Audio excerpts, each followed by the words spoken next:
میں اس وقت کی بڑی خبر آپ کو بتائیں کہ وزیر اعظم میاں شہباز شریف نے کہا ہے کہ خیبر پختونخوا حکومت کے پاس عوام کے لیے کوئی واضح پالیسی نہیں ہے، صحت، تعلیم اور انفراسٹرکچر کے لیے بھی کچھ نہیں ہے۔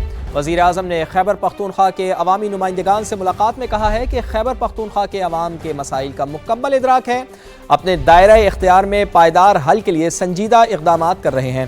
وفاقی ترقیاتی منصوبوں کی بروقت تکمیل حکومت کی ترجیح ہے۔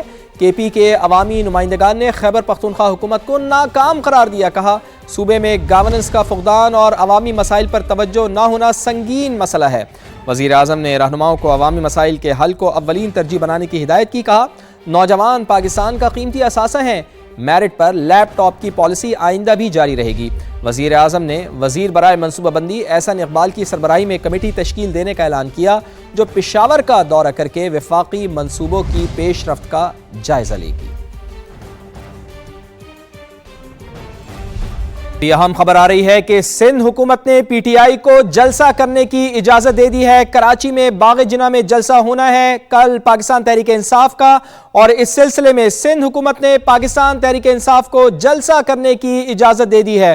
سہیل آفریدی وزیر اعلیٰ خیبر پختونخوا موجود ہیں کراچی میں، اور انہوں نے جلسہ کرنا ہے کل باغ جناح میں۔ اس کے لیے باقاعدہ اجازت درکار کی گئی تھی پاکستان تحریک انصاف کی جانب سے، اور اب سندھ حکومت نے پاکستان تحریک انصاف کو جلسہ کرنے کی اجازت دے دی ہے۔ تو پاکستان تحریک انصاف کا جلسہ ہوگا کل کراچی میں۔ سیاسی میدان سجانے کے لیے وزیر اعلیٰ خیبر پختونخوا موجود ہیں کراچی، اور وہاں پر سندھ حکومت نے پی ٹی آئی کو باضابطہ این او سی جاری کر دیا ہے۔ حفیظ بلوچ سما کے نمائندے ہمارے ساتھ موجود ہیں۔ حفیظ، پاکستان تحریک انصاف کو جلسے کی اجازت مل گئی ہے، چونکہ پاکستان پیپلز پارٹی کے متعدد رہنماؤں کا یہ موقف تھا کہ سیاسی سرگرمیوں کی اجازت ملنی چاہیے پاکستان تحریک انصاف کو۔ جی بالکل، پاکستان پیپلز پارٹی کی سندھ حکومت نے واضح طور پہ یہ موقف اول دن سے اپنائے رکھا کہ تمام سیاسی سرگرمیوں کی اجازت تمام سیاسی جماعتوں کو قانون اور آئین کے دائرے میں رہتے ہوئے اجازت ہونی چاہیے۔ تاہم تحریک انصاف کی جانب سے جلسے کے لیے اجازت مانگی گئی تھی۔ ڈپٹی کمشنر ایسٹ نے باقاعدہ طور پر باغ جناح میں پی ٹی آئی کو جو جلسہ کرنے کی اجازت دے دی ہے۔ اس اجازت نامے میں مشروط کچھ شرائط بھی رکھی گئی ہیں، جس کے مطابق اشتعال انگیز مواد، تقاریر یا آڈیو یا ویڈیو چلانے پر مکمل طور پر پابندی ہوگی۔ کسی بھی غیر قانونی، فرقہ وارانہ یا ریاست کے خلاف قابل اعتراض جو نعرے ہیں اس پر کسی طرح سے اس کی اجازت نہیں ہوگی۔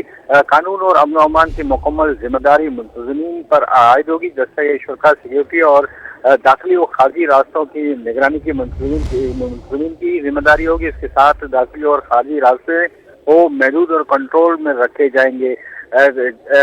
تحریک انصاف کی جانب سے باقاعدہ طور پر آج باغ جناح کے جو ہے وزٹ بھی کیا گیا تھا۔ مختلف رہنماؤں نے وہاں پر میڈیا سے گفتگو کرتے ہوئے کہا کہ اگر سندھ حکومت کی جانب سے اجازت نہیں دی جاتی تو وہ بازار قائد کے سامنے ہی سڑک پر ہی جلسہ کریں گے۔ تاہم سندھ حکومت نے باقاعدہ طور پر تحریک انصاف کو جلسے کی اجازت دے دی ہے۔ ٹھیک ہے، حفیظ بلوچ ہمارے ساتھ موجود تھے اور بتا رہے تھے کہ سندھ حکومت نے پی ٹی آئی کو جلسہ کرنے کی اجازت دے دی ہے۔ سندھ حکومت نے پی ٹی آئی کو باضابطہ این او سی بھی جاری کر دیا ہے۔ پی ٹی آئی کا جلسہ کل باغ جناح گراؤنڈ میں ہوگا۔ شرجیل انعام میمن کی جانب سے بھی یہ کنفرم کر دیا گیا ہے۔ این او سی شرائط کے ساتھ جاری کیا گیا ہے۔ قانون اور امن کی مکمل ذمہ داری منتظمین پر عائد ہوگی۔ پاکستان پیپلز پارٹی کے رہنما شرجیل انعام میمن نے اس سلسلے میں یہ بتایا ہے۔ اب ایسے میں وفاقی وزیر داخلہ محسن نقوی نے کہا ہے کہ پہلے بھی کئی بار پی ٹی آئی کے احتجاج سے نمٹ چکے ہیں، اب بھی اسی طرح نمٹا جائے گا۔ مذاکرات جن کا کام ہے وہ کریں گے، میرا کام تو دوسرا ہے۔ یہ بھی کہا کہ وزیر اعلیٰ کے پی سے کارکردگی پوچھی جائے، بتائیں وفاق کی گاڑیاں واپس کر کے اپنے افسران کی حفاظت کے لیے کیا کیا، جانتے ہیں ریاست کے خلاف ہتھیار اٹھانے والوں سے کیسے نمٹنا ہے۔ کہ اسٹیٹ کے خلاف جب بھی کوئی ہتھیار اٹھاتا ہے تو وہ قرآن مجید میں اور اسلام میں اس کا بڑا کلیئرلی لکھا ہوا ہے کہ اس کا حل کیا ہے اور اس کو کس طرح ہینڈل کرنا ہے۔ تو اب چھوڑ دیں کہ میری سوچ کیا ہے، باقی لوگوں کی سوچ کیا ہے، قرآن مجید کے حساب سے دیکھ لیں تو میرے خیال میں سب کو جواب مل جائے۔ ہمارے علماء کرام محفوظ ہیں اور انشاءاللہ تعالیٰ محفوظ رہیں گے انشاءاللہ۔ کافی دفعہ اب تو پریکٹس ہو گئی نبڑنے کی، اس قسم کا لا اینڈ آرڈر آئے گا تو پھر ان کو اسی سے حساب سے نبڑ لیں گے۔ میرا کام تو دوسرا والا مذاکرات جن کا کام ہے وہ کریں گے۔ اور اتوار کو باغ جناح میں جلسہ ہوگا، ابھی تک باقاعدہ اجازت نہیں ملی۔ وزیر اعلیٰ خیبر پختونخوا سہیل آفریدی کی کراچی میں گفتگو، کہا بہترین استقبال پر کراچی کے عوام کا مشکور ہوں۔ پنجاب حکومت کا رویہ دل و دماغ پر نقش ہو چکا ہے، سندھ حکومت سرگرمیوں کی آزادی دے رہی ہے۔ انشاءاللہ کل کراچی میں اتوار کے دن 4:30 بجے جناح باغ میں ایک عظیم و شان جلسہ ہوگا انشاءاللہ تعالی۔ ہمیں ابھی تک ریٹرن اجازت نہیں ملی، لیکن ہم اپنی تیاریاں کر رہے ہیں انشاءاللہ۔ پنجاب کی جعلی حکومت کا ہمارے ساتھ رویہ تھا، وہ ہمارے دل و دماغ پر نقش ہو چکا ہے، لیکن بہرحال ابھی تک سندھ کی حکومت سے ابھی تک ویسا رویہ نہیں رکھا جا رہا۔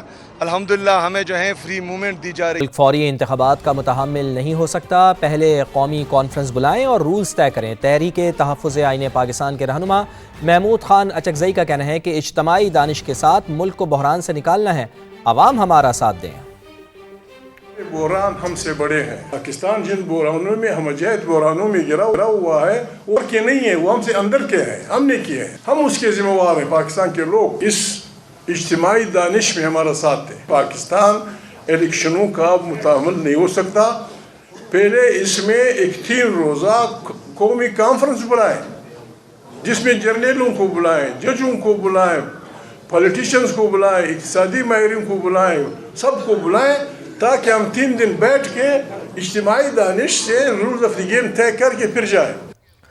پاک بحریہ کا شمالی بحیرہ عرب میں آپریشنل اور جنگی طیاروں کا شاندار مظاہرہ، سطح سمندر سے فضا میں مار کرنے والے LY-80N میزائل کا کامیاب تجربہ کیا گیا، جس نے فضائی ہدف کو کامیابی سے نشانہ بنایا۔ پاک بحریہ کے جدید دفاعی نظام کے فضا میں طویل فاصلے تک مار کرنے کی صلاحیتوں کی تصدیق، فضا میں دیر تک گشت کرنے والے ڈرون کے ذریعے سطح پانی پر اہداف کو بھی کامیابی سے نشانہ بنایا گیا۔ بحریہ کا بھرپور آپریشنل اور جنگی تیاریوں کا عملی مظاہرہ، شمالی بحیرہ عرب میں ایک جامع مشق کے دوران جنگی بحری جہاز سے فضا میں مار کرنے والے LY-80 میزائل کا کامیاب تجربہ کیا گیا۔ میزائل نے فضا میں ہدف کو ٹھیک نشانہ لگایا۔ PR کے مطابق بحری مشق کے دوران لوئٹرنگ میونیشن ڈرون کے ذریعے سطح آب پر اہداف کو کامیابی سے تباہ کیا گیا، جس سے مقامی سطح پر تیار کیے گئے لوئٹرنگ میونیشن کی درست نشانہ لگانے کی صلاحیت ثابت ہو گئی۔ خودکار جنگی بحری کشتی کی بھی کھلے سمندر میں کامیاب پیٹرولنگ، تیز رفتار USV نے مہارت سے موڑ کاٹنے، درست نیویگیشن اور خراب موسم میں کارکردگی کا عملی مظاہرہ کیا۔ USV کم رسک بحری پلیٹ فارم ہے جو اسٹیلتھ ٹیکٹیکل انٹرسیپٹر کے طور پر انتہائی مؤثر ہے۔ خودکار بحری نظام مستقبل کی جنگوں کے لیے پاکستان نیوی کی تیاری کا مظہر ہے۔ کمانڈر پاکستان فلیٹ نے جدید سسٹمز کے مؤثر استعمال کی مشق کا مشاہدہ کیا۔ نیول چیف ایڈمرل نوید اشرف نے افسروں اور جوانوں کی پیشہ ورانہ مہارت کو سراہا، سمندری سرحدوں کے دفاع اور قومی بحری مفادات کے تحفظ کے عزم کا اعادہ کیا۔ عراق کی JF-17 تھنڈر اور سپر مشاق طیاروں میں گہری دلچسپی، سربراہ پاک فضائیہ کی عراقی فضائیہ کی تربیت اور صلاحیت بڑھانے میں تعاون کی یقین دہانی۔ Air chief marshal Zaheer Ahmad Babar Sidhu نے دورہ بغداد میں عراقی ہم منصب سے ملاقات کی، جس میں مشترکہ فضائی مشقوں اور تربیتی پروگرام شروع کرنے پر اتفاق کیا گیا۔ عراقی ایئر فورس کے ہیڈ کوارٹرز پہنچنے پر سربراہ پاک فضائیہ کا شاندار استقبال کیا گیا۔ چاق و چوبند دستے نے گارڈ آف آنر بھی پیش کیا۔ آپ کو بتائیں کہ کافی بہتر پذیرائی ملی ہے پاکستان کو۔ عراق کے JF-17 تھنڈر اور سپر مشاق طیاروں میں گہری دلچسپی دیکھنے میں آئی ہے۔ سربراہ پاک فضائیہ کی عراقی فضائیہ کی تربیت اور صلاحیت بڑھانے میں تعاون کی یقین دہانی۔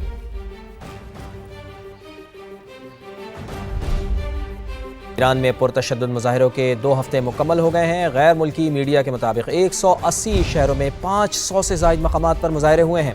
تہران اور اصفہان میں ایران میں پرتشدد مظاہروں کو 2 ہفتے مکمل ہو گئے ہیں۔ غیر ملکی میڈیا کے مطابق 180 شہروں میں 500 سے زائد مقامات پر احتجاجی مظاہرے ہوئے ہیں۔ تہران اور اصفہان میں مظاہرین نے توڑ پھوڑ کی ہے اور سرکاری املاک کو آگ لگا دی ہے۔ مظاہروں میں ہلاکتوں کی تعداد 65 ہو گئی ہے، جن میں 14 پولیس اہلکار بھی شامل ہیں۔ مشہد میں مظاہرین نے معروف دانشور فرج اللہ شوشتری کو قتل کر دیا ہے۔ پولیس نے 2300 مظاہرین کو گرفتار کر لیا ہے۔ ایرانی فوج نے عوام سے بیرونی سازش کو ناکام بنانے کے لیے ریاست کا ساتھ دینے کی اپیل کر دی ہے۔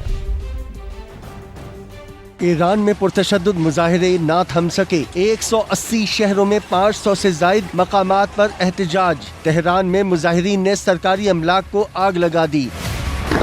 امریکی میڈیا کے مطابق مشہد میں مظاہرین کے حملے میں ڈاکٹر فرج اللہ کوشتری جاں بحق ہو گئے۔ فردس شہر میں پولیس نے مظاہرین پر گولیاں برسا دی۔ تہران اور اصفہان میں مظاہرین نے سرکاری املاک کو آگ لگا دی۔ ایرانی فوج نے عوام کو قومی سلامتی کے تحفظ کا یقین دلایا۔ شہریوں سے بیرونی سازش ناکام بنانے کے لیے متحد ہونے کی اپیل کر دی۔ تہران میں سینکڑوں افراد نے ایرانی حکومت کے حق میں ریلی نکالی۔ امریکہ اور اسرائیل کے خلاف نعرے بازی کرتے رہے۔ صدر ٹرمپ بھی ایرانی مظاہرین کی حمایت میں بول پڑے۔ کہا ایران مظاہرین کو مارنا بند کرے، ہم نے ایکشن لیا تو انہیں تکلیف ہوگی۔ امریکی وزیر خارجہ مارکو روبیو نے کہا امریکہ ایرانی عوام کے ساتھ ہے۔ ایران یونیورسٹی کا آن لائن کلاسز کا اعلان، 14 جنوری تک صرف ان طلبہ کو کیمپس آنے کی اجازت ہوگی جن کے امتحانات شیڈیول ہیں، باقی کلاسز آن لائن منعقد کی جائیں گی۔ ایران میں حالیہ کشیدگی پر پاکستان کی بہترین سفارتکاری مرکز نگاہ بن گئی ہے۔ علاقائی تنازعات کے خاتمے اور خطے میں امن و استحکام کے لیے پاکستان کی سفارتکاری اہم قرار۔ امریکی جریدے دی نیشنل انٹرسٹ کا پاکستان کی علاقائی اہمیت اور مؤثر سفارتکاری کا اعتراف لکھا۔ واشنگٹن کے سخت گیر حلقوں میں ایران کو اگلا ہدف بنانے کا تصور مضبوط ہوا۔ ایران کے ساتھ وینزویلا جیسا رویہ جنوبی ایشیا میں بحران کو جنم دے سکتا ہے۔ ایران کے خلاف کارروائی کی مخالفت صرف خلیج فارس تک محدود نہیں، یہ پورے خطے میں پھیلی ہوئی ہے۔ رپورٹ کے مطابق جنوبی ایشیا میں امریکہ کا اہم شراکت دار پاکستان بھی ایران کے خلاف کسی قسم کی کارروائی کا حامی نہیں ہے۔ پاکستان پرتشدد طریقے سے ایران میں حکومتی نظام کی تبدیلی کی حمایت نہیں کرتا کیونکہ اس سے انتشار بڑھنے کا خدشہ ہے۔ دی نیشنل انٹرسٹ کی رپورٹ کے مطابق پاکستان اور امریکہ کے تعلقات فیلڈ مارشل سید عاصم منیر کی صدر ڈونلڈ ٹرمپ سے ملاقات کے بعد نمایاں طور پر بہتر ہوئے ہیں۔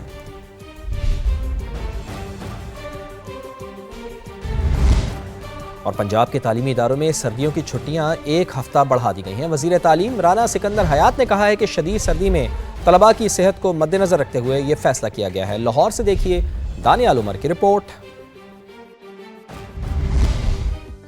سردیوں کی چھٹیاں بڑھیں گی یا نہیں، بالآخر پنجاب حکومت نے فیصلہ کر ہی لیا۔ پنجاب بھر کے تعلیمی اداروں میں چھٹیاں ایک ہفتے کے لیے بڑھا دی گئیں۔ اب تعلیمی ادارے 19 جنوری سے کھلیں گے۔ وزیر تعلیم کے مطابق فیصلہ شدید سردی اور طلبہ کی صحت کو دیکھتے ہوئے کیا گیا۔ فیصلے کا اطلاق سرکاری، نجی سکولز اور کالجز پر یکساں ہوگا۔ دلچسپ بات یہ ہے کہ وزیر تعلیم رانا سکندر حیات نے سوشل میڈیا پر عوامی رائے بھی لی۔ تقریباً 87% افراد نے چھٹیوں میں توسیع کے حق میں ووٹ دیا۔ صرف 13% نے 12 جنوری کو اسکول کھولنے کے فیصلے کو درست قرار دیا۔ والدین اور بچوں نے چھٹیوں میں اضافے کے اقدام کو خوش آئند قرار دیا۔ بچے آج کل ذرا بہت بیمار ہو رہے ہیں، کچھ نمونیا ہے، کچھ اس طرح کی چیزیں ہیں، ٹھنڈی ہوا ہے، تو آئی تھنک یہ بڑا اچھا اور بہتر قدم اٹھایا ہے ان لوگوں نے۔ بڑا اچھا لگ رہا ہے کہ چھٹیاں ایکسٹینڈ ہو گئی ہیں، کیونکہ اب بائک پہ ٹریول کرنا اٹس ناٹ ایزی کیونکہ سردی زیادہ ہے۔ ہم لوگ کھاریاں سے آئے ہوئے ہیں یہاں پہ لاہور وزٹ کرنے کے لیے، اور ہم لوگوں نے آج رات کو واپس جانا تھا، لیکن جیسے اناؤنسمنٹ ہوئی ہے ہم لوگوں نے اپنا اسٹے ایکسٹینڈ کر دیا 2 ڈیز کے لیے۔ گزشتہ روز ہی وزیر تعلیم نے چھٹیوں میں اضافے کی سختی سے تردید کی تھی اور تعلیمی ادارے وقت پر کھولنے کا اعلان کیا تھا۔ ساتھ ہی رپورٹر ویلرنگ اینڈریو کے ساتھ دانیال عمر، سما لاہور۔ ایف آئی اے کراچی زون میں افسران اور اہلکاروں کی کمی کا معاملہ، وزارت داخلہ کے ماتحت اداروں اور محکمہ پولیس سے اہلکار ڈپٹیشن پر تعینات ہوں گے۔ محکمہ پولیس سے 100 اہلکاروں کی تعیناتی کے لیے ریکوزیشن ارسال کر دی گئی ہے۔ مزید جان لیتے ہیں، سینئر رپورٹر جاوید اصغر چودھری ہمارے ساتھ موجود ہیں۔ جاوید صاحب بتائیے تفصیلاً اس خبر سے متعلق۔ جی، ایف آئی کراچی زون میں تمام سرکل سمیت امیگریشن میں افسران اور اہلکاروں کی کمی کے باعث ایف آئی اے کی کام جو شدید متاثر ہو رہا ہے، جس کی بنا پر وزارت داخلہ کے ماتحت اداروں اور محکمہ پولیس اہلکار ڈپوٹیشن میں تعینات کروانے کا فیصلہ کیا گیا ہے۔ اس ضمن میں محکمہ پولیس سے 100 اہلکاروں کی تعیناتی کے لیے ریگولیشن ارسال کر دی گئی ہے۔ کانسٹیبل تا اے ایس آئی رینک کے اہلکاروں کو امیگریشن میں تعینات کیا جائے گا، جبکہ سوال ڈائریکٹر ایف آئی کراچی زون مطلب مہدی کا کہنا ہے کہ ایف آئی کی 62% افرادی قوت امیگریشن تعیناتی کے باعث دیگر سرکل شدید متاثر ہے۔ ٹھیک ہے، بہت شکریہ آپ کا جاوید اصغر چودھری۔